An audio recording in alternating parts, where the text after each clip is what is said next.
Hello everyone and welcome back to another episode here at The Damage Report. Very excited to come to you not only with an hour of news, but with the best co-pilot I can imagine.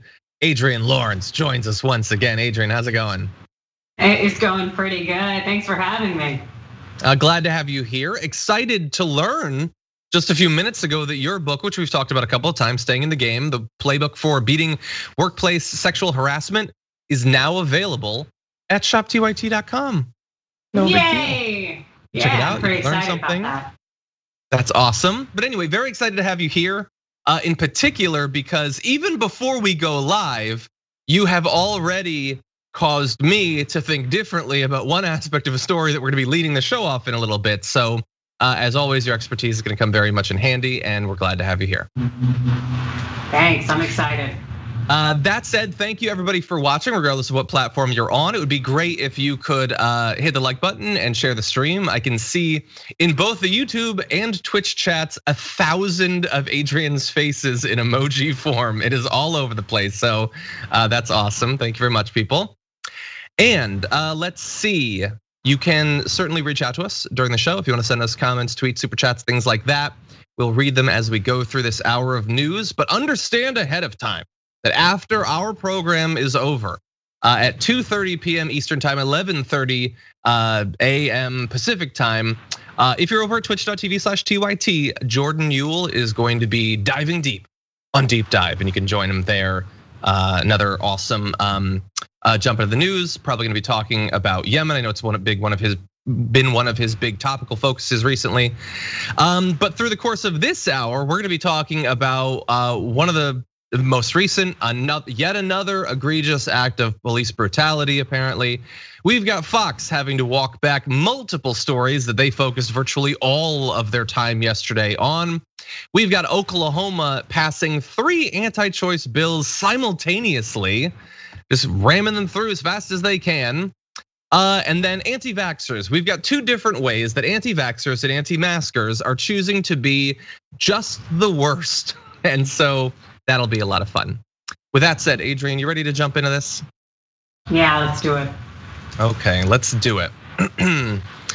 Just one day after last week's verdict in the Derek Chauvin trial, the police apparently shot in incredibly bizarre and barbaric circumstances a man named Andrew Brown Jr. And as the days have gone by, we've been learning more about this particular case. And in fact, we're gonna show you a bit of one of the sheriff's statements about what happened, and we'll have some reaction from the family to what happened. But there's one aspect of this I wanted to focus on initially. So it's a 42-year-old man shot by sheriff's deputies in Elizabeth City last Wednesday, when, as CNN puts it, they attempted to serve him with an arrest warrant. And that is generally how the media has been presenting it. But Adrienne, we were talking before the show, and you pointed out that that is very much not how the police have actually described what happened. So what have they been saying? So initially, when there was a kind of a conference with the sheriff of that county, he said unequivocally that it was a search warrant. And he said even, I can confirm that it was on execution of a search warrant. Nothing about an arrest warrant. And these warrants are very different. A search warrant, as it may imply, is to search something, as opposed to an arrest warrant, which is to seize someone. And they're very different things because they touch upon the police protocol that's involved. And so it really is kind of disturbing, this thought of having multiple guns drawn and this man being shot, as his family is saying, execution style, on what police are saying was initially saying is a search warrant, and then somehow that evolves to now saying it's an arrest warrant and it is a search warrant, and the story seems to be changing along the way, and that's very disconcerting, especially since we're trying to get a hold of this footage. Yeah, I think I'm very glad that you pointed that out. I don't know what has led to that jump from what the sheriffs have actually said, what the cops have actually said, to what the media is now describing it. Maybe it's just ignorance. I don't know, but I am curious. So you talked there about the difference between the two and what it has to say about what would be reasonable for the police to be doing as they approach this case. But I'm curious. Let's say in theory it was an arrest warrant. Does that in any way justify, and I don't mean morally, the cops are not interested in moral justifications, but even in terms of their procedures, if a person begins to drive away, are you allowed to begin unloading your weapons at that person if they're just driving? Well, let's say it was an arrest warrant. It's not, but let's say it was. Are they allowed to do that? So first, to make clear, like they're saying that there were 2 arrest warrants now and there is a search warrant. So they're saying, oh, everything's involved in play. So we don't know how that will end up shaking out, but if they do have an arrest warrant and the officers are approaching, how they would handle it would depend on the circumstances, which should very much take into account if that individual has a history of violence. Because if that person was considered armed and dangerous and maybe engaged in violent acts, maybe a murder, attempted murder or whatnot, then it would make sense for the officers to have their guns drawn. It's my understanding that Andrew Brown Jr. has a history of drug offenses.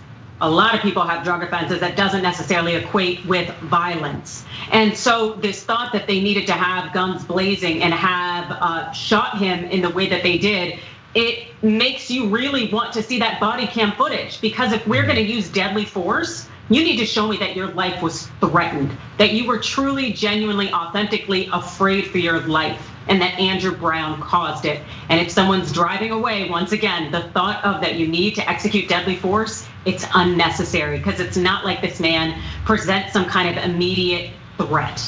Exactly. And this isn't even the only case like this, where a person appeared to be committing the apparently fatal sin of trying to drive away from the cops and they shot the person. And really fast, we're gonna turn to the video in just a second, but I just wanna throw out, this is stepping far aside from the sort of analysis that we're doing, but it hasn't been lost on people that while it's a little bit difficult sometimes to notice differences in the trend because these sorts of cop murders are so common in America, it does seem like in the wake of the Chauvin verdict, they became noticeably more common. And I saw people opining in multiple forums about the fact that whether it can be said to be, it certainly feels like revenge to some extent. That you would imagine that a cop like being convicted of multiple charges in a case like this, I don't know, would make people be a little bit more hesitant to use deadly force. And yet we saw right off, immediately afterward, multiple killings like this. I don't know if you have any thoughts about that. Yeah, indeed I do. It was something I actually tweeted about moments after the Derek Chauvin verdict, is the pendulum swing. Because the reality is that by holding this officer accountable, what you're doing is shifting the pendulum toward justice and equality. Generally, when Black people in any way have moved toward justice and equality, there has been swift retribution in the back, kind of in the response from the quote unquote opposition. And so in this case, it is totally and completely not surprising that we're now having these shootings of Black people who have been unarmed, in part because, hey, it's the thought of we need to shift the pendulum back, remind these people of their place, and essentially just balance things. And this goes on whether we are cognizant of it or not, because that's how unconscious bias works. Yeah, 100%. Okay, we have been slowly learning more from multiple sources in what happened with Andrew Brown Jr. So we're going to analyze this from multiple perspectives. First of all, taking with a grain of salt, we have a statement from the actual sheriff. So let's turn now to that video. Today, we also allowed the family of Mr. Brown and his attorney to privately view the video. This tragic incident was quick and over in less than 30 seconds, and body cameras are shaky and sometimes hard to decipher. They only tell part of the story. Outside investigators, both from the SBI and from 4 other sheriff's offices, are interviewing witnesses and gathering more information. Okay, so he says it was quick, over in 30 seconds. The camera footage, the body camera footage is shaky and difficult to interpret possibly. Notably, the family was allowed to watch a 20-second clip. And look, I get if the entire incident is 30 seconds, then you can't show 40 minutes of body cam footage, but it does seem strange that they didn't even show the 30 seconds that they're talking about. And I get that footage can sometimes be hard to decipher. I will say, seemingly for juries at times, it can be difficult to understand what's plainly shown in the video. But Adrienne, what do you think about what the sheriff said there? I think it's extremely suspect. The fact that they allowed them to view just like a hot minute, not even a hot minute of this video cam footage. And also that cam footage that they showed was of the officer who was furthest away from the scene. And that's not to get full perspective as much as it would make it more difficult to see, to hear what was going on. And this really makes you think that there is something that they're trying to cover up, which is also why I wonder what's going on with this whole arrest warrant, search warrant situation, because it seems from day one that they have been hiding things and that something bad went down, especially when we take into context how many officers have now resigned or quit or been put on administrative leave from this department. Yeah, totally. And yeah, it's like they seem to have learned the lesson. You know, we've had a couple of cases over the last week or so where they have released body cam footage relatively quickly because the public won't take it anymore. They won't, you can't hold it for 9 months. I don't care what Rahm Emanuel thinks about it, that's insane. And yet maybe this is a loophole for them. We'll show a body camera's perspective, not necessarily the one that actually makes the most sense. And we won't show you the whole video for reasons we won't define. And you can't look at multiple perspectives from multiple cameras because I don't know, they act like people, like, is it in a weird codec? They act as if it is impossible to get the footage off these cameras. I don't think it's that complicated. I've never owned one, but I'm gonna put out there that I think that you could release all of it almost instantaneously. I think you could set up sort of a Dropbox, drop all the footage, and we could watch it. They choose not to do that. One of the excuses they came up with was saying we need time to be able to edit so we can blur out the faces of the officer to protect their identity. I'm like, dude, just send it my way. I can click, boom on my iPhone if you need to blur out some faces. Like, get out of here. Yeah, Adrienne could throw a cat face up on it or something with a simple filter. Also, like, you're a cop, you were there. You're showing it to the family. It seems weird that your principal focus would be on hiding the identity of the cops. They're not gonna know who the cops are from seeing their face anyway. The entire thing makes no sense to a rational person who's outside of this case. I get that. In any event, we showed you what the cops had to say. Now I wanna turn to the family. So here is one of the most recent media appearances. If it was you, I or Khalil who committed an act and took a person's life unjustifiably, we should be in jail right now. Should be arrested right now.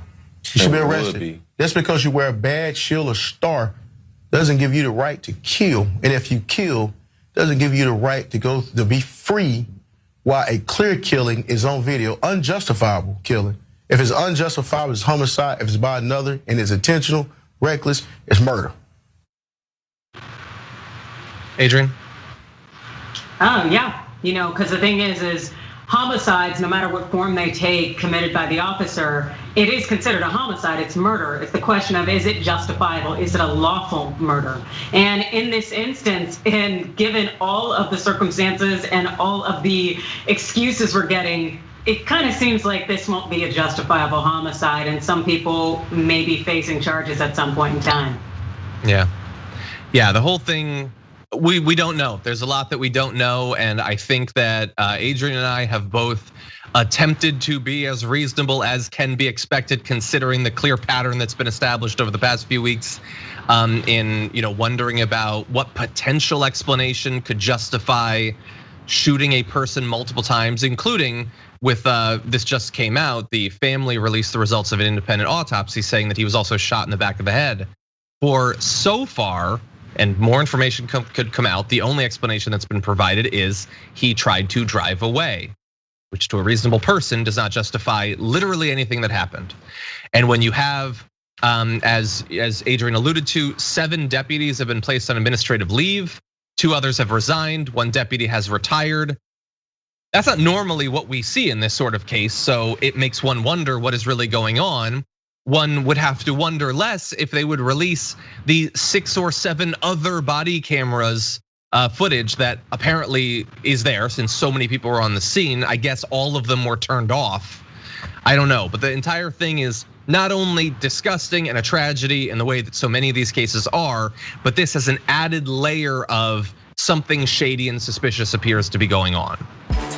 We need to talk about a relatively new show called the Republic, or UNFTR. As a Young Turks fan, you already know that the government, the media, and corporations are constantly peddling lies that serve the interests of the rich and powerful. But now there's a podcast dedicated to unraveling those lies, debunking the conventional wisdom. In each episode of On the Republic, or UNFTR, the host delves into a different historical episode or topic that's generally misunderstood or purposely obfuscated by the so-called powers that be, featuring in-depth research, razor-sharp commentary, and just the right amount of vulgarity. The UNFTR podcast takes a sledgehammer to what you thought you knew about some of the nation's most sacred historical cows. But don't just take my word for it. The New York Times described UNFTR as consistently compelling and educational, aiming to challenge conventional wisdom and upend the historical narratives that were taught in school. For as the great philosopher Yoda once put it, "You must unlearn what you have learned." And that's true whether you're in Jedi training or you're uprooting and exposing all the propaganda and disinformation you've been fed over the course of your lifetime. So search for UNFTR in your podcast app today and get ready to get informed, angered, and entertained all at the same time.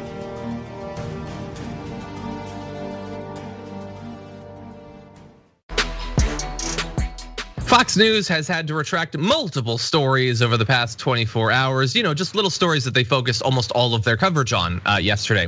The first here, you're gonna have them retracting their big story about Biden apparently having a plan to restrict you to one hamburger a month. On Friday, we told you about a study from the University of Michigan to give some perspective on President Biden's ambitious climate change goals. That research from 2020 found that cutting back how much red meat people eat would have a drastic impact on harmful greenhouse gas emissions. The data was accurate, but a graphic and a script incorrectly implied that it was part of Biden's plan for dealing with climate change. That is not the case. Yes, so the graphic and the script, which is on these scripted shows, what I would call the show, implied that it was Biden's plan. Yes, it implied it. All of their chyrons implied it. Bye-bye burgers, they would say. The later shows, after that's their straight news show that got it straight wrong. Their later shows cut out all of that stuff about the study and the greenhouse gas emissions and just talked about Biden's plan to restrict your burgers. So that was, Adrienne, that was a retraction to some extent. I don't know, what did you think about it? I just find it extremely comical. It's like it's Fox News. They have a wealth of resources and they can't even get it right. They're so busy trying to condemn the Biden administration that they're essentially serving up less than good meat. Lots of bull, that's for sure. And so the entire thing, which we talked about in the pre-show yesterday, began as a result of a Daily Mail article. The Daily Mail article made stuff up. It just straight made stuff up. There's nothing in Biden's plans about restricting your meat consumption or 4 pounds a year or one burger, nothing. It just doesn't exist. And so the right-wing media thought, oh, that's great. Our viewers love feeling like victims and they love stuffing themselves full of beef. So let's combine those two interests. And they then started talking about the Daily Mail article, except even Fox seemed to understand that having a bunch of graphics that attribute this information to the Daily Mail probably isn't gonna pass the smell test. So they started attributing it to the Department of Agriculture. That's not even where it was attributed to in the Daily Mail article. They just lied about the source because the source is obviously not at all reputable. But the issue is that while I guess they deserve a minimal amount of credit for retracting it. Yesterday, I predicted that they would never actually admit that they were wrong when it turned out that they were.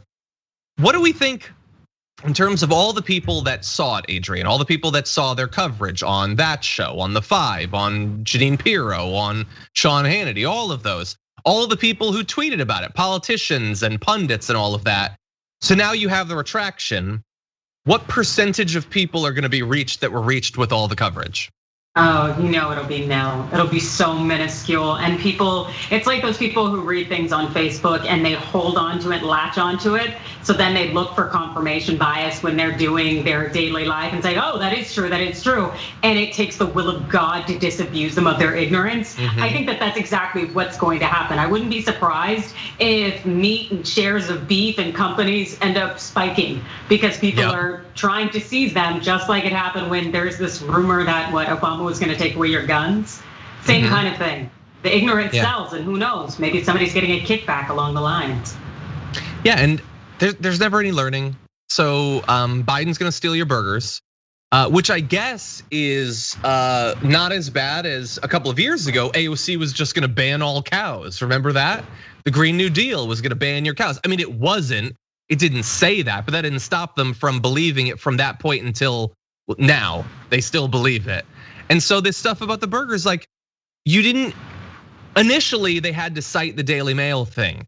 But a few hours later on Fox, it was just a known quantity. Every conservative knew about this. You could tweet about plant-based beer and everyone knew what it was because it filters out through their media ecosystem almost instantaneously.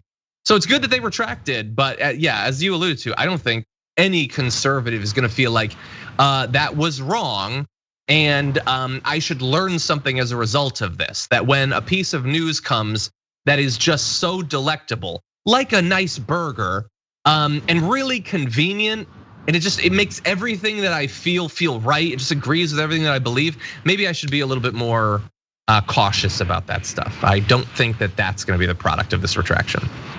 Nope. No, and you know what? It's not even the only time that had to happen. So yesterday on Fox, they went mad about a story that came out about supposedly migrant children in detention at the border were gonna be given copies of a kid's book that Vice President Kamala Harris had written. So here is some coverage yesterday about that story. Harris's office saying they weren't aware of these welcome packs and that they're usually organized by members of the community.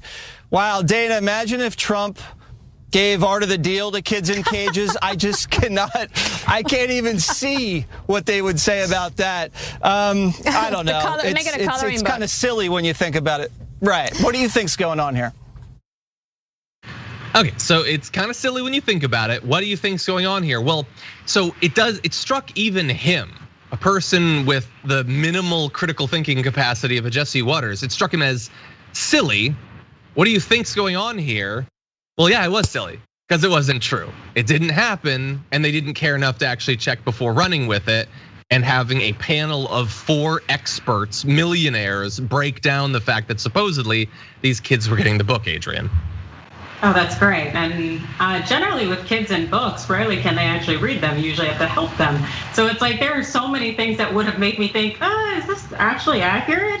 But it's so entertaining, the things that these people will run with. It's wonderful that, and I actually thought The Art of the Deal was a coloring book.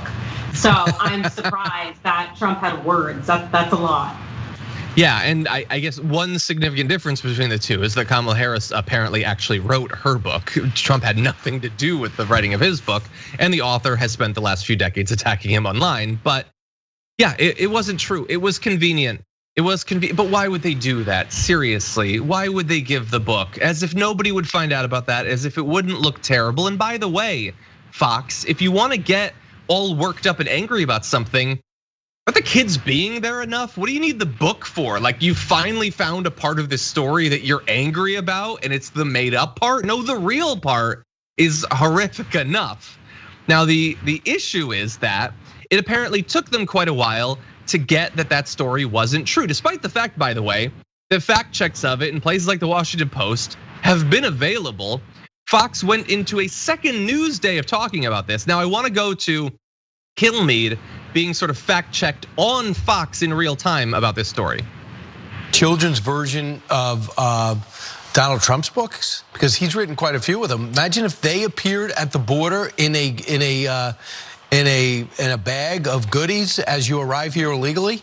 Well, according to the Washington Post this morning, they're saying that it's not accurate. I mean, Peter asked an excellent question because we had heard that, but they're just saying that a book had been donated to a citywide drive. It's not placed in these welcome bags. Well, I think the question was if the government was paying for the book and whether or not she was making money on it. It sounds like a third party. Okay, so that was the question. Well, it was a stupid question because the story wasn't true. So I don't care what your question was. It was all based on a fantasy. I don't know.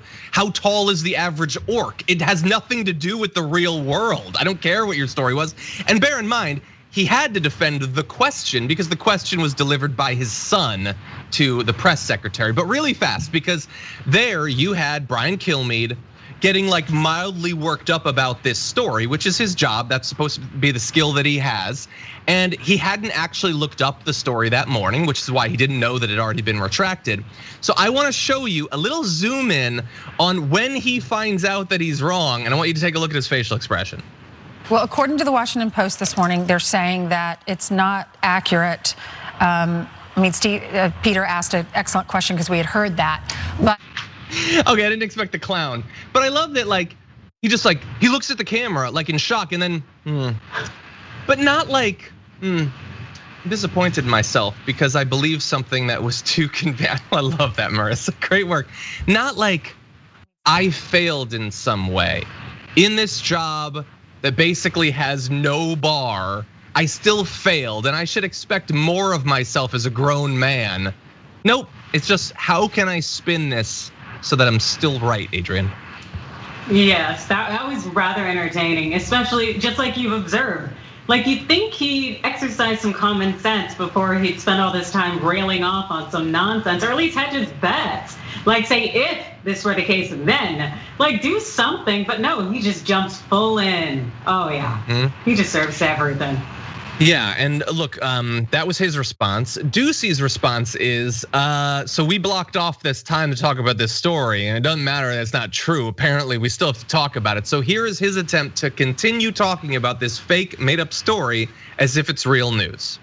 Two questions. Number one, is that book in English or is it in Spanish? I can't really tell from that image. And the other question is, if a group is spending money to buy the book, why wouldn't they spend the money to buy food or clothes or other hygiene elements? Why would they feel they needed to give them her book?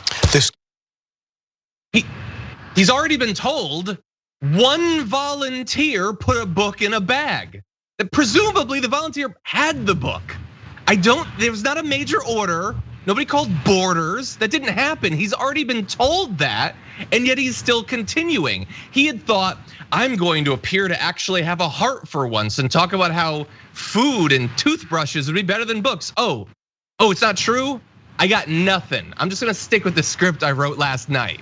It's pathetic, and yet it is one of the most watched shows, news-based shows on TV. It speaks to, unfortunately, the audience. It really just, this guy seems to think common sense is a preferred qualification as opposed to a prerequisite in his position. And so he's really gonna continue going down this path of trying to condemn Kamala Harris and this book situation. It's just, just admit you're wrong and move on, brother. Yeah. But nobody's gonna, I guess she admitted that it was wrong. She didn't, like when she announced it, she didn't say, and so all of our coverage yesterday about this, all the front page stories and all that are wrong. People who tweeted about it aren't admitting it. The tweets are still, Ronna McDaniel, head of the RNC says, after learning officials are handing out Kamala Harris's book to migrants in facilities at the border, it's worth asking, was Harris paid for these books? Is she profiting from Biden's border crisis? Well, yes, presumably she got royalties for that one book that someone once bought and then gave to a kid. Yes, that's still up. Any learning, any evolution, admitting that she was wrong, that she fell for something that seemed convenient and got tons of retweets as a result? No. Senator Tom Cotton says the Biden administration's weakness caused a surge of illegal immigration. Now they're forcing taxpayers to buy Kamala Harris's book to give to these illegal immigrants. No, they're not. You were wrong when you tweeted about that. So anything, any learning? No, there's not gonna be anything. And by the way, it's not impossible. I'm not gonna name names here, but I'm in some private DM groups with other progressive and leftists online. And some of them had seen that story. They're people that are not predisposed to like either Joe Biden or Kamala Harris. And so they thought the story looked pretty bad too. When they found out it was wrong, they talked about it with each other and admitted that they had been wrong in believing it, spreading it, memes and all that stuff. That is possible to do. And maybe to have a little bit better of a radar for BS news like that in the future. But I don't think they're going to. And the issue is that it might be something that caught some random people on Twitter. For Fox though, this is what their day of news was about yesterday. It's not about income inequality or lack of affordable access to health care. They make up stories like this. And they have to. That's how they fill the time. They can't afford to be more discerning in their news. Look at how long they spent talking about Dr. Seuss, a private decision that some corporation made. And so unfortunately, there's not going to be any learning from this. There's not gonna be any change from this. And millions of people are still gonna watch this stuff, come away with completely false ideas of what's going on in this country. And we just have to make democracy work despite that. Any final thoughts? Yeah, I just find it to be really interesting how people, assuming it was true, that they were condemning Kamala for getting money off of these books, yet we just came out of an administration where self-dealing was the norm and setting yourself up for kickbacks and making sure that, hey, you get paid in every potential opportunity was very much practice. Like where were these people then? Yeah, and by the way, if she was making tons of money from the government buying her book to give to migrants, if that was actually true, that would be a scandal that we'd talk about. People who talked about Ivanka and Trump and all of them making so much money, but they weren't interested in those things before. It's all wholly contingent. That's all it is. Anyway, why don't we press on to our next story, another doozy. Oklahoma is already, early in the year, the second state in the country to pass what is referred to as a heartbeat bill, although that designator is false in a lot of ways that have to do with science, so they're not gonna be interested. With the governor signing, I should say, 3 separate bills that curtail reproductive rights in one day. So here he is tweeting about it, he's very happy. This guy holding it up and smiling at the camera. I'm keeping my promise to sign all pro-life legislation based on the incredibly narrow and contradictory designation that I give to what is pro-life and what is not. So yeah, he's gonna do that. He's going to make sure that some of these fetuses are born, and then once they're born, they're on their own. Anyway, let's give an idea of what these bills would actually do. HB 1102 would effectively ban abortions outside of medical emergencies by threatening medical providers with losing their medical licenses for at least a year if they perform an abortion. It makes an exception for, quote, for an abortion necessary to prevent the death of the mother or to prevent substantial or irreversible physical impairment of the mother that substantially increases the risk of death, but not for instances of rape or incest. It's always a fun game to play with these conservative states, which of those they'll allow and which they won't. It's become more common recently, trendy to not allow exceptions for any of those. So are they not merciful? HB 2441, the heartbeat bill, would require ultrasound checks for a fetal heartbeat and would ban abortions if one is detected. It makes exceptions if there is a, quote, serious risk of substantial and irreversible physical impairment of a major bodily function to the pregnant person, but again, not for instances of rape or incest. And let's pause there for just a second. The heartbeat bills have become very trendy for anti-abortion advocates recently because it is a designation that allows you to ban abortions much earlier. So if you had previously done bans at 20 weeks, like an actual date, or 15, and you want to get it lower, then just find something that happens around 6 weeks. And so that's what they've done. The issue with the heartbeat bill, I'll give you my issues with that, but I want to make sure, Adrienne, what do you think about the first that we've talked so far? And then bear in mind, there's another one coming. Well, I think this is just ways in which these states are trying to get Roe v. Wade in front of the super conservative court to get it overturned, because they want to limit essentially a person's right to choose what to do with their body when it comes to whether they wish to go forth and multiply. And this is just, it's unfortunately an aspect of conservatives taking advantage of the fact that we now have a very right-leaning judiciary. And it's just, it's wild. We're essentially rolling back time to take us back into the dark ages. We're not progressing whatsoever. What's your read on the current state of the Supreme Court in terms of its willingness to take up these sorts of issues? And if they do, are you expecting that curtailing of reproductive rights will come in the form of them steadily chipping away at things, allowing states to do whatever they want? Or do you think that the Republicans will get what they've been dreaming of for like half a century, just totally reversing Roe v. Wade?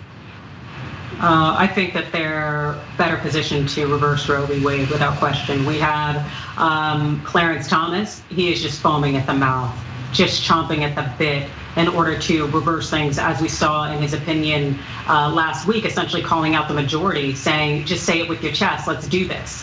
And when we have now Amy Coney Barrett, we've got Alito, we have got this right-leaning conservative court that is really, they feel so encouraged and just driven to impose their own personal ideologies on the rest of the nation.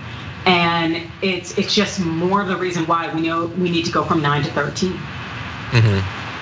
Yeah, definitely a fear. And the challenges or the things that could potentially work their way up are coming fast in multiple states. It's entirely possible that could finally happen. To return to the heartbeat bill for just a second, though, the fundamental issue with these is that they don't mean anything. There is no scientific, no medical, no moral distinction between the state of a fetus pre and post heartbeat. It just doesn't make any actual sense.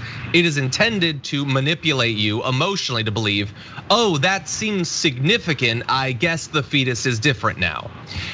If it was true, if what they were describing was the actual change from not having a heartbeat to having a heartbeat, it would be meaningless. But what you need to understand is that it's even more manipulative than that. The heartbeat bill detects something that is not a heartbeat. It is not a functioning cardiovascular system. It is not a functioning heart. It is a few cells giving off an electrical signal.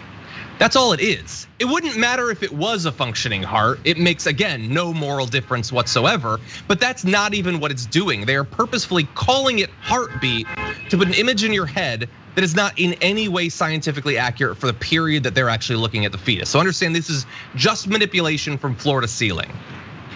But in any event, there's also HB 1904, which would require abortion providers to be board certified in obstetrics and gynecology, a move that critics say is unnecessary as some abortions earlier in pregnancy can be performed by administering pills.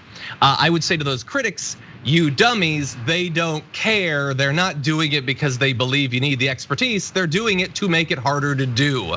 They want you to have all of this extra training to do something that they will then put you in jail if you actually do.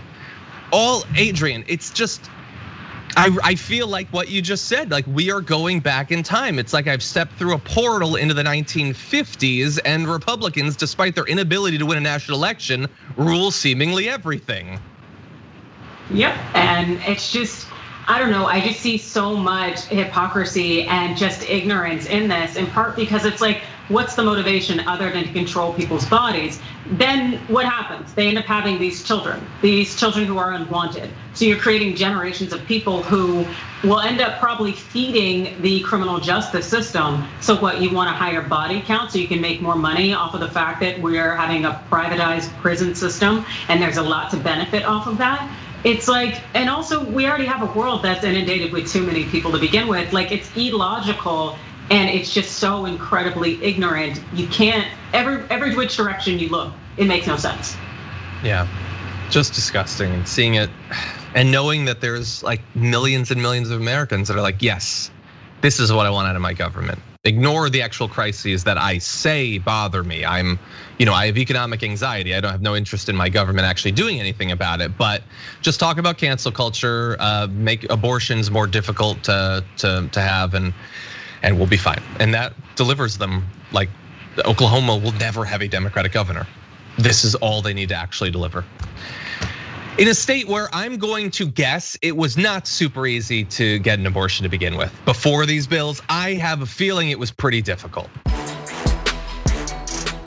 I want to talk about an individual named Dave Grossman, a guy who might be able to make the claim to have trained members of law enforcement and in law enforcement related fields more than virtually anyone else.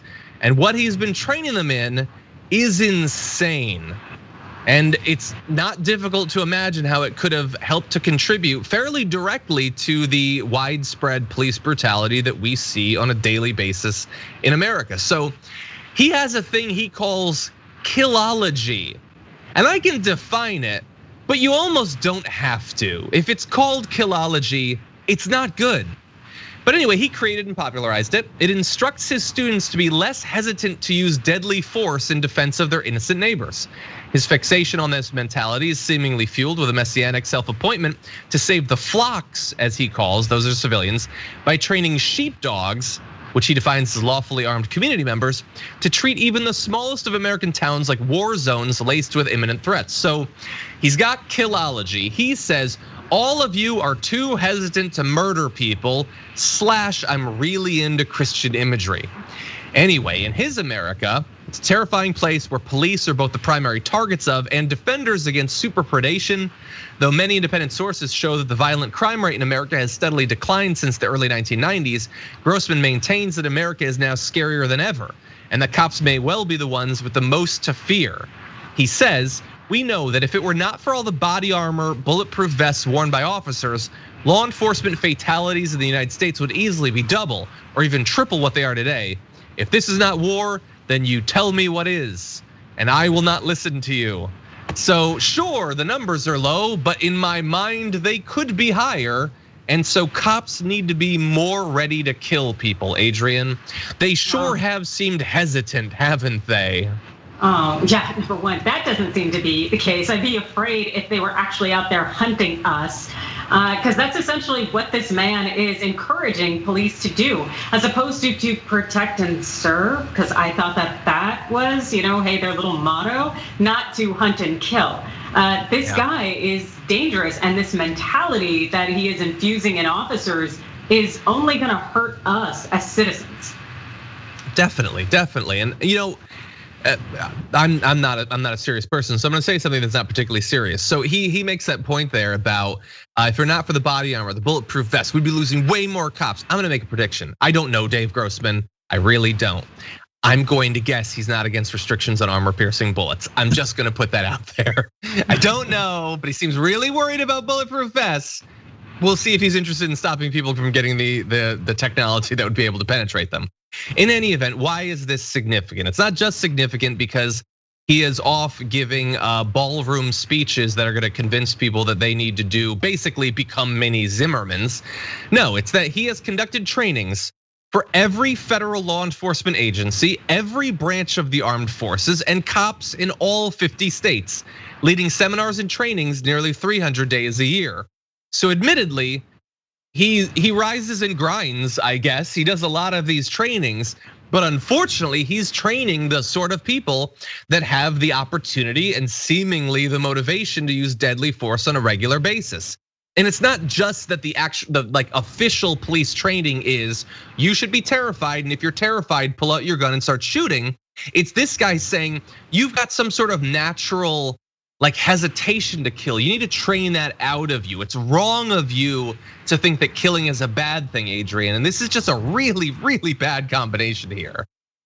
Oh, absolutely. It's telling people ignore your instincts and just kill. It's problematic to begin with. And I know the Biden administration is supposed to be looking into elements of police reform and things that they can do. And something they might want to look into is having training practices that are uniform and consistent. Because the fact that this guy is getting hired to train law enforcement is very, very scary.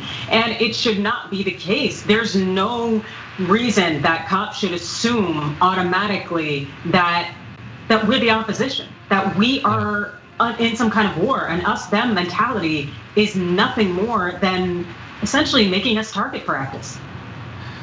Yeah, and look, we sort of speculate about what effect this could have. We can't necessarily point directly to causality, but we can look at these sorts of trainings and see who's been involved in them. So for instance, Philando Castile, who was killed during a traffic stop by a cop in 2016, the officer who killed Philando Castile had previously attended a lethal force class called the Bulletproof Warrior. And why are all of these named as if they're just like overly macho, desperate, try-hard YouTubers that are running these things? Because basically that's what they are. They've just aged a bit. So that class was taught by Calibre Press, which claims to train nearly 20,000 officers per year, which should terrify you. Until recently, one of their most prominent speakers was Dave Grossman.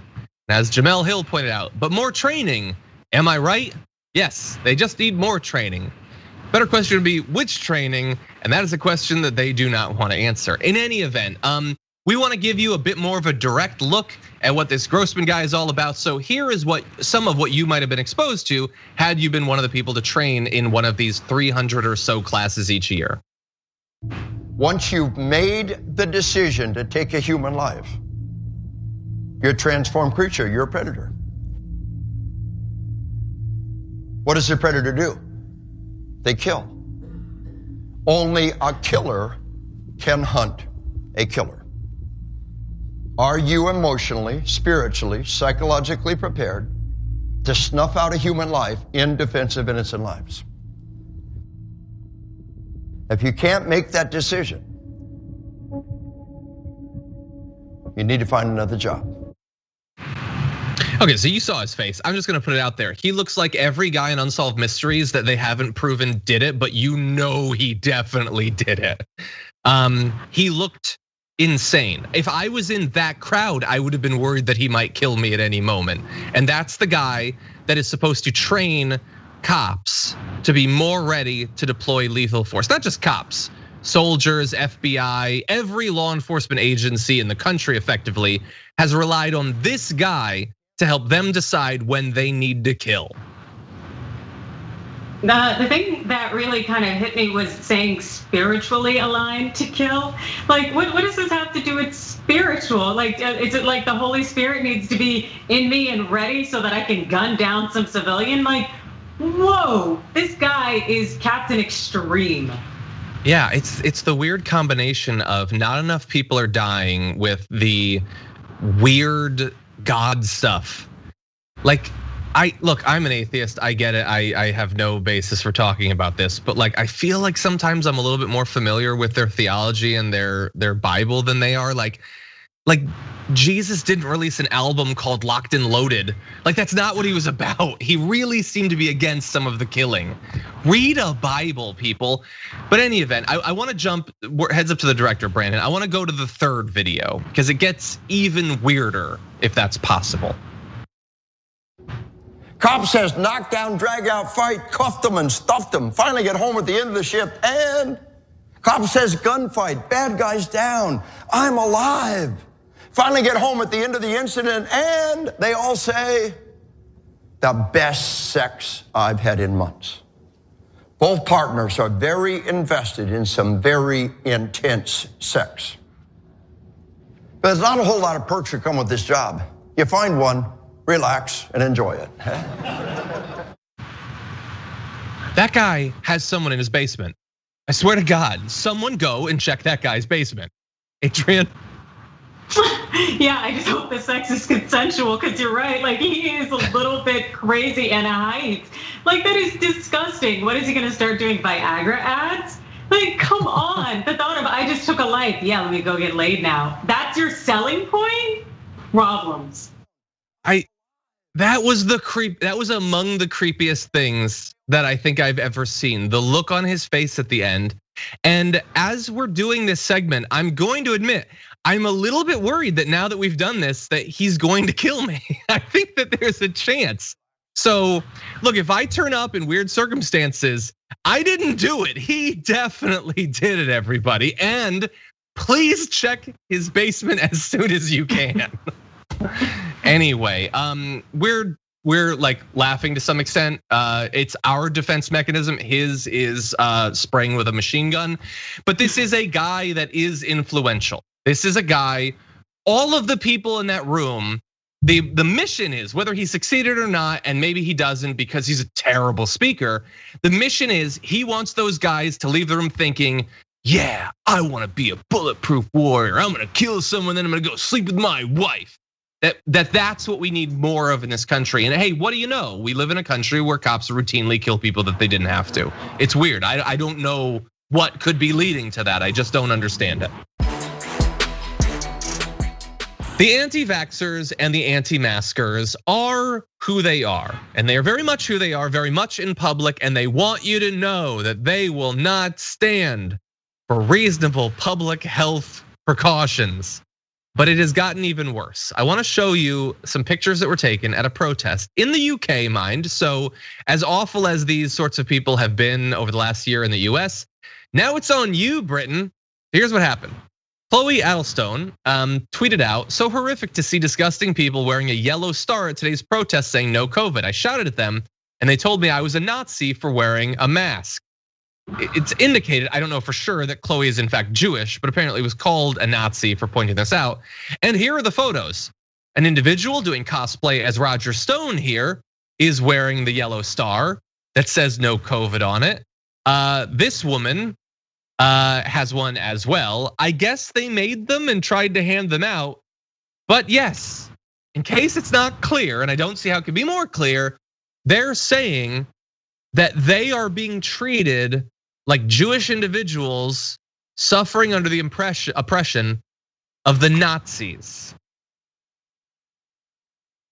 Adrienne, that's just, I guess we shouldn't be surprised, but they're doing this in public, not just in front of the cameras, but for the cameras. They want to be seen. They feel like they've nailed it with this yellow star thing. You know what? That is like a combination of audacity and ignorance. Like, how could they legitimately think that there is any kind of analogy here between the Holocaust and having to wear masks and practice social distancing? Like, that is so incredibly disrespectful and disgusting. Any kind of backlash that they received in public, it wasn't enough. Because whoever can go out and do this and thinks it's okay, they really need a helping of some, you know what, I'm gonna help you out in getting this together, because it's not right. Yeah, these are people in the UK. It's possible they're not conservatives. I will just assume that they're conservatives, although there are certainly people who are not, that are wrong on these issues, that are so desperate to be victims. It reminds me of Dave Rubin's book, Don't Burn This Book, that he was just so hoping someone would burn. Just please burn my book so I can complain about how I've been canceled. And that's what it is. They put on the yellow stars. They are the same as the Jews. Notably, do you know, Adrienne, what didn't happen at the end of this protest? They weren't marched away to camps. Yeah, no, they weren't killed. There were no gas chambers. They were allowed to walk around without masks, certainly without vaccines flowing through their bodies. And they just went home afterward. Another opportunity, as always, to learn something. I have a feeling they did not. But responsible people did try. The Auschwitz Memorial tweeted, "Instrumentalization of the tragedy of Jews who suffered, were humiliated, marked with a yellow star, and finally isolated in ghettos and murdered during the Holocaust. In order to argue against vaccination that saves human lives is a sad symptom of moral and intellectual decline."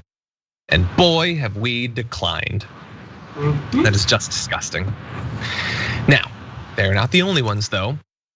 I want to talk about an individual on the city council for Temecula, not far from where we're at actually. Now, Temecula had apparently they had this virtual meeting of their city council where they were talking about how long they were going to remain in virtual meetings. Now, one member of the city council, Jessica Alexander, was not having it, and she decided to analogize her suffering in a regrettable way.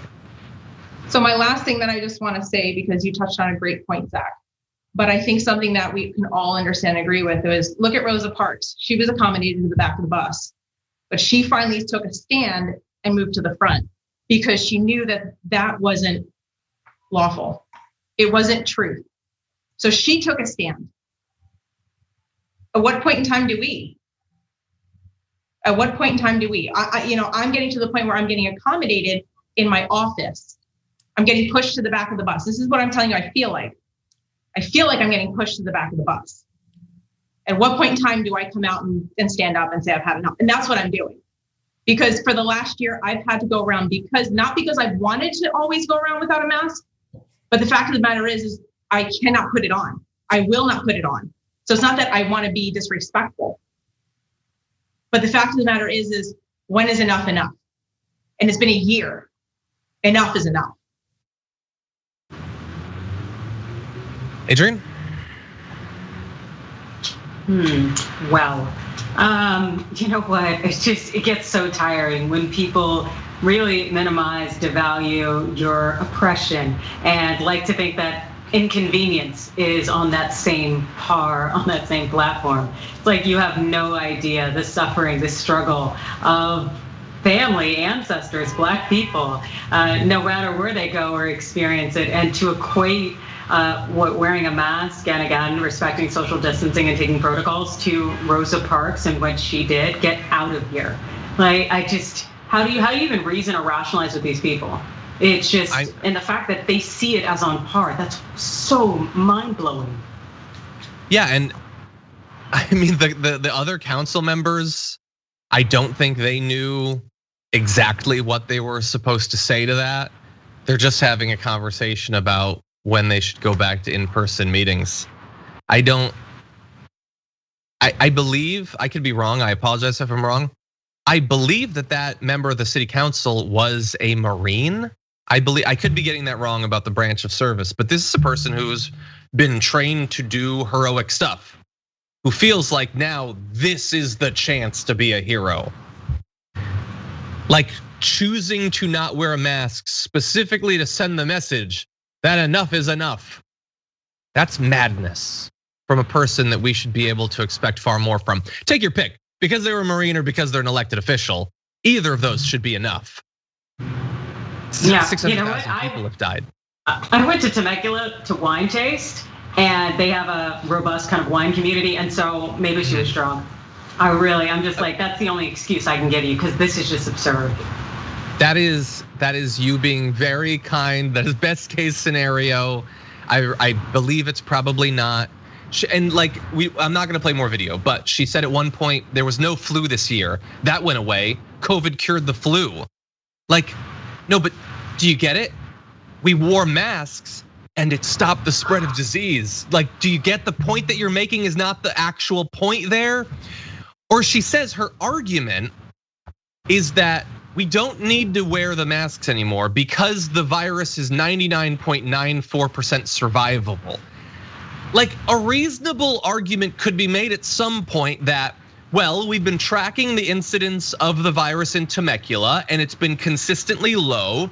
We've got X amount of vaccination and here is why we get to go back to normal. Not, it was never a big deal. Thousands and thousands of Californians have died from the virus. Some of them, her constituents. But apparently, I guess they were just weak because it's such a survivable virus. It wouldn't affect any real people. Like, even at a time when a case could be made, she's making the exact wrong case. And by the way, Temecula, notably, was recently rocked with another scandal. In June, the then mayor, James Stu Stewart, his nickname's Stu, resigned after he wrote an email that, quote, he didn't believe there's ever been a good person of color killed by a police officer. That's what their mayor resigned for. So that's the silver lining, right? Had to leave office. Consequences for saying something terrible. Now, he claimed at the time that he dictates his messages because he has dyslexia, and the word good was accidentally added. Now, I want to read that quote for you, taking out the word that was accidentally added, and you tell me if it's better. Quote, he didn't believe there's ever been a person of color killed by a police officer. Nope, that doesn't make any sense. That's not any better. Your excuse sucks, but it doesn't suck that bad. Not for Temecula, because he ran for city council again and he won election in November after writing that email. So Dude, for anything. Hey, it's like racism, it's just not that big a deal. It's not a deal breaker. But I love the lies, how far people go to not acknowledge their racism. It's like, dude, we're socializing the system. Just be cool with it and like, just do better. But that lie was just, woo, that was up there with Rosa Parks, okay? Yeah, it's like hiding behind dyslexia in a way that doesn't have anything to do with dyslexia. I guess it's maybe not as bad as the Star or the Rosa Parks, but it's really, really bad. Whether you're a mayor or a city council member, you can't believe things like that and serve the public. But unfortunately, Temecula apparently is not that bad. Is not that against it.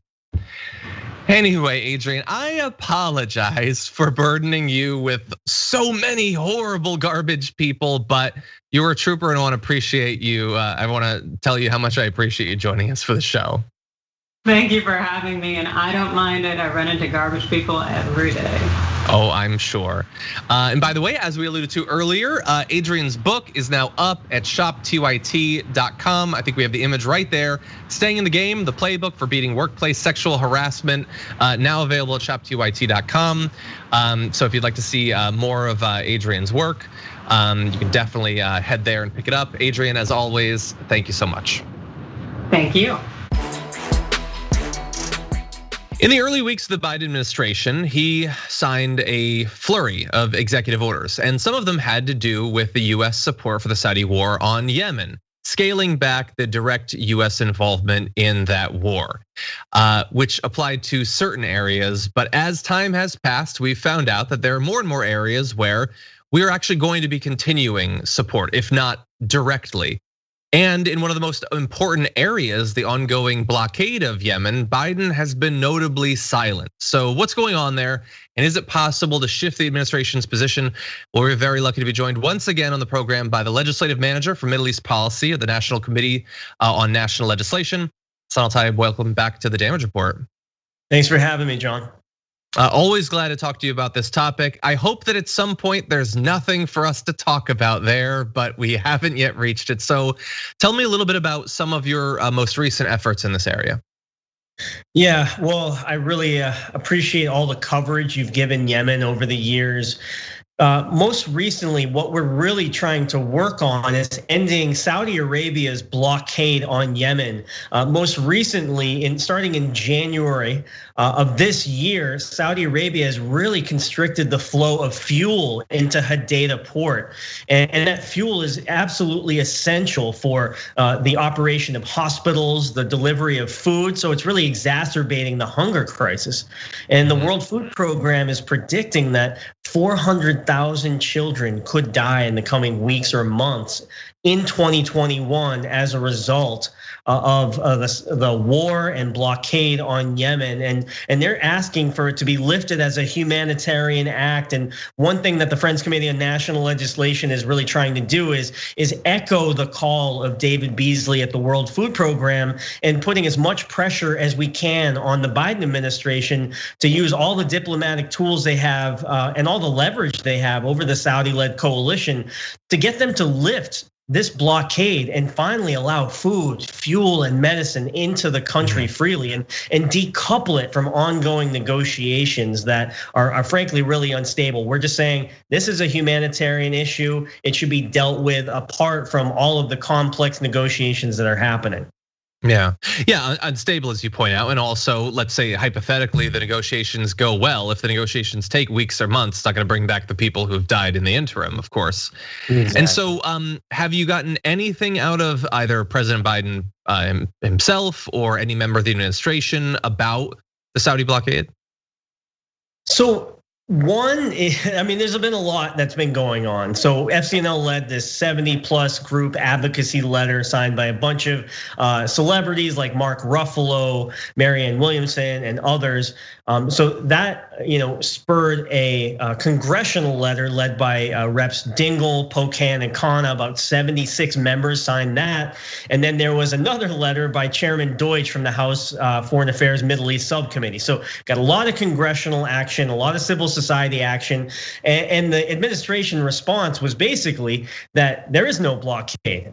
They admitted that there were fuel restrictions, but their legal definition means it's not a blockade. And for me, it looks like a blockade. It's a blockade. It's preventing the free flow of all of these important goods into the country.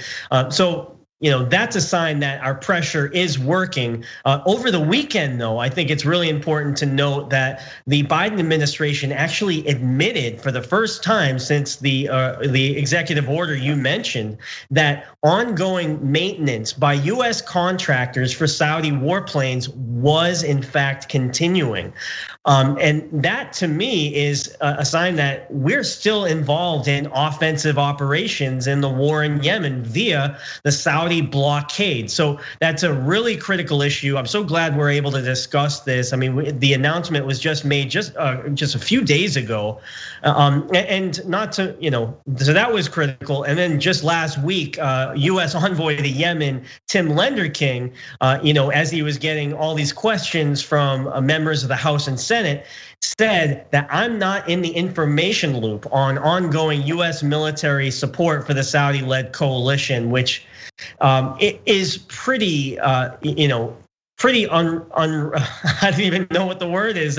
It's just pretty insane to me. It's just crazy that after this point, he doesn't know, the person in charge of diplomacy in Yemen for the United States doesn't know if the military is supporting the Saudi-led coalition. And we need more action. I think what we're calling for now is for Congress to take this up and to force the question, force a vote, force more legislation to cut off this flow of maintenance support and spare parts transfers.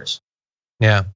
Well, look, it certainly doesn't seem like this is an incredibly high profile issue for the Biden administration. Unfortunately, if you have this lack of information, if they're only in a very hesitating sort of fashion releasing information about what they're doing, it doesn't seem like something they're really prioritizing. But I think you pointed out something important, that continued maintenance it's important that people know about it. Especially because it really undercuts the idea that the US has pulled out of support for the offensive operations, as you say. But also, even if Biden goes through with his promises to significantly cut back on arms sales to Saudi Arabia, that maintenance presumably provides leverage that in theory they could ask for things like the end to the blockade that they don't consider a blockade if they have this very important leverage that allows the Saudi Air Force to continue to operate. Yeah, it's a good point. I want to just flesh that out a little bit. The first thing is that maintenance is critical for the ongoing, it's not even just leverage, it's critical for the daily operations of Saudi warplanes. If they're not getting replacement tires for F-15s, those planes are not going to be able to land, and they're not going to be able to, more importantly, enforce the Saudi blockade. So that's really critical, not just as leverage, but for the daily operations. And it's also important to note that the Biden administration has begun the approval process for a whole batch of weapon sales for Saudi Arabia and the UAE. It was welcome that they did that initial pause, as they reviewed, but they're now in the process of approval and to look at which of those weapon deliveries that were promised under the Trump administration are going to be followed through with. We do have some time to block those sales, and Congress can take action in the annual Pentagon budget, the NDAA that we've talked about before. But that's also really alarming that selling weapons to Saudi Arabia at this point is even on the table. So, and that's another question that Tim Lenderking could not answer is they said, to their credit, they said they didn't want the fuel restrictions to continue and they wanted the free flow of this fuel into the country, but they didn't make clear what they were using as leverage to get Saudi Arabia to stop the fuel restrictions and to lift the blockade. Well, and now you've identified two potential areas where that could happen. And in terms of the arms sales, this is something that we've seen, I think, a lot of movement on over the past few years, where not only a good number of Democrats have been pushing for an end to that, but there's also some Republicans that seem at least a little bit willing to question some of the military partnership between the two countries. So presumably this is an area where maybe pressure could be successful. You've mentioned what your organization is doing, what Congress could potentially do. For people watching this, what can they do to push for either not doing the arms sales or for an end to the blockade? Yeah, so I think that's really important that we keep the drumbeat, and I'm so happy to have a platform on this show to discuss this issue. A quick action folks can take is to go to endtheblockade.com, and they can write their members of Congress, their representative, and their 2 senators, and urge that they make a public statement and call on the Biden administration to use the leverage that they do have to call on Saudi to lift the blockade. So that's a really easy step folks can take is endtheblockade.com. One thing that I will let folks know, announce on the show, is that we're going to be getting a Senate letter circulated soon. So, urging your members to sign on to that letter when it gets circulated. I mean, endtheblockade.com will have exactly what to tell your legislator and call for them to sign on to this really important Dear Colleague letter that's going to be starting to circulate in the coming days. I think that that's great, and a great call to action for people who care about this issue. Please get involved. As we've talked about for, I think, more than 3 years now, we've been talking about this. There's been a great deal of needless suffering and death already that is regrettably locked in, but things are looking pretty bad in the future too. And so hopefully now with a change administration, we can have a change in our influence in Saudi Arabia and in Yemen. So hopefully people will do that. And as always, appreciate your work in this area and for joining us on the show. Thanks so much, John. Really appreciate you and everything that the Young Turks have been doing on to try to end US complicity in the war in Yemen. It's really vital. Thank you.